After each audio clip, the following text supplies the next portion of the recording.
Thank you so much. I go to Delhi tomorrow, so I'll take charge tomorrow. Once I go there, I'll know what are the responsibilities that will be given to me.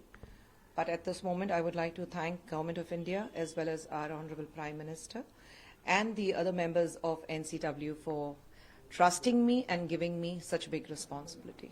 And what will be your way after you take charge, like the awareness for the women to get complaints directly to the NCW or the digitalization?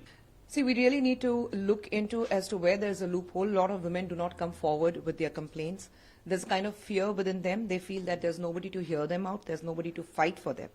So the first awareness program definitely from my side is going to be to create this awareness, come out and speak, and until unless they don't speak, we will not be able to take an action. And me coming from Tamil Nadu, I want to give this assurance and confidence to women of my state, saying that I'm here for you. I have been extremely vocal in my fight against atrocities for women and for the women's right. So here I am for you. You can, and I have always been easily approachable. So here I am, working for them, and I want the women to trust me and come forward with their complaints. And particularly in the social media, your celebrities has been trolled, and those who are in the public life like you have been trolled. Will you make sure that anything to be taken charge of? See, all I would like to say is social media is not what the complete society represents. There are few people who have found the sadistic pleasure in trolling women or abusing women or shaming women. And most of them, 99.9% of those men, if you look at it, or even women for that matter, they do not go by their real names, they do not go by their real faces, they always hide behind a mask. And that is because that fear is within them, that if their own family members, if the women in their family get to know that this is kind of an abusive person or a perverted person is part of my family, probably they will not be respected. So that fear is within them. So I call them spineless cowards, that anybody who has a real conscience or the person has a conscience, he will not do it, or he will do it with his own name and real face. Yes, you have a political platform where some of the political parties, they find it very comfortable to abuse women. And since NCW is not part of any political body, it's an independent body, it's by the Government of India. So I would like to take that very personally and make sure that no political party body shames or abuses or trolls a woman on any kind of a platform. You need to give that confidence to women, say that you can be on a social platform, you can voice their opinion, you can be the voice of the nation for other women and not be trolled. So yes, there are a few things in my mind which will be discussed tomorrow. What about the domestic violence?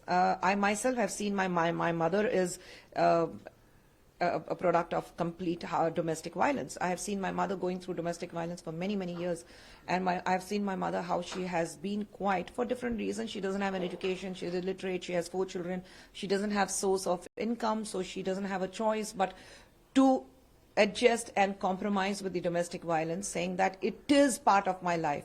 But we need to bring that change. Now we want women to come out and say any kind of domestic violence is not acceptable, and women have more than dignity. There has to be respectability towards women, and if there is respect in a relationship, only then it's an equal relationship.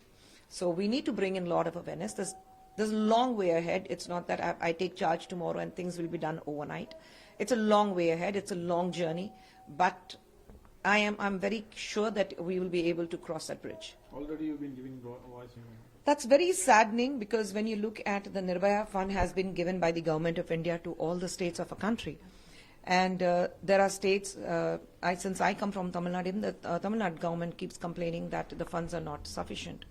At one stage, they say that we have been providing them cameras, CCTV cameras in the buses. We have provided them with buses. We have provided them with this under the Nirbhaya funds. But when you look at it, the Nirbhaya funds are not utilized at all. So we need to work. I said, what are you doing? You say the funds are not enough, but the funds are there and you're not utilizing them. Yet you need to complain. So you say that, we are not getting enough funds from the central government. And I would like to ask, what is it that the state government is doing for the protection of women? Are you doling out any kind of funds? Are you keeping some funds aside for the women of this state? what are the steps taken by the state government to ensure that the women of your state are safe? Every day we hear some kind of attack or some kind of an atrocity against a woman in the state, and yet you don't see, and because there's always a political party which comes in between, that this person belongs to this political party, that person belongs to the other political party, and it's always we are fought when it comes to women issues, we are caught up in these political fights. It always becomes a political fight. It never remains a fight against atrocities against women. So I want this to stop, because when we talk about any kind of an atrocity or an attack on a woman, on her dignity or on a personal life, or even an abuse of any kind, we have to look into it saying that this abuse is against a woman of this country. It is not the boundary walls of the states. It's not the boundary walls created by us because of the different political parties we belong to. We all need to understand that a woman abused in any corner of this country, whether it's Kashmir or Kanyakumari or Kolkata or somewhere in Kutch, we need to understand that it's a woman of this country who has been disturbed and who has been harassed, who has been abused. It's not about which state, it's not about which political party. So we all need to stand together when it comes to the problems of women and say that united we stand and we will fight for the rights of the women. And this is where NCW comes in. This is where I come in to tell them that NCW is not about any political party, but an independent body by the government of India, and we will fight for the rights of the women. Just by the case has been filed, this should come out and the stereotypic mindset should come out. See, unfortunately, many places we still have that patriarchy, misogynist mindset. And this is something we need to break. But this cannot be broken over a period of, overnight. It's going to take a long time, because we still find women living and growing up in a very patriarchal mindseted families, where they say men have the rights to decide for the family and not the women. And most of the women said, you have to take care of the family, you have to take care of the kitchen, and we will decide what is the best. But my argument is, if a woman can take care of a family single-handedly, if a woman can build a family, I think a woman can do much better in the nation. So I think women should be given that opportunity, women should be given that placement, and women should be respected for that. I mean, I find it very odd when you ask a woman, what do you say, what do you do? I said, I'm just a housewife. No. You're a homemaker, and that's the biggest job.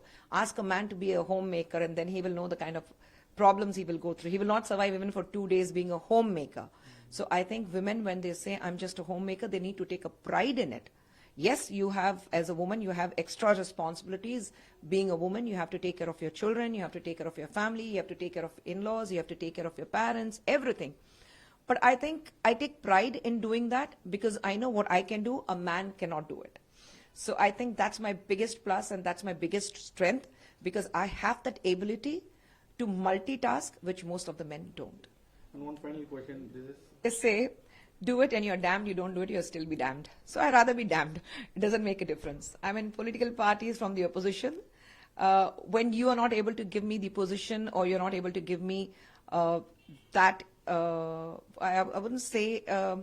responsibility, I would say responsibility, despite knowing that I'm capable of, because of your own patriarchal, hierarchy, misogynist, egoistic mindsets. Here there's a party which is giving me, and they have not given me a position as a party member. They have given me a position as a woman, where they have seen me, they have heard me, and they have seen how I work for the rights of the women across party lines. I have been going a little crossing over the lines of my party and supporting women at certain points. But despite that, this party, if they have given me and giving me a position as an NCW member and saying that, no, you're the right person to advocate and voice, to represent as a voice of a woman, I think that is a big achievement for me. And that is possible only with our Prime Minister Narendra Modi ji, because no other government would probably think of doing that. And when I say Prime Minister, yes, his government is a BJP government, but he is the Prime Minister of this country. And I would say that the Prime Minister of this country, he is the Prime Minister of every person, even those who haven't voted for him. So all his schemes, what he brings out for the women, and we have seen over a period of time the kind of schemes in the last 8 years that have been come out for women, and how women have progressed in a country in the last 8 years. I would say that his schemes are across these political lines. When he thinks about India, he thinks about India and the people of this country, of this nation, not in the political lines. So I'm glad and I'm happy that I'm part of a political party which thinks of the country first and then anything else.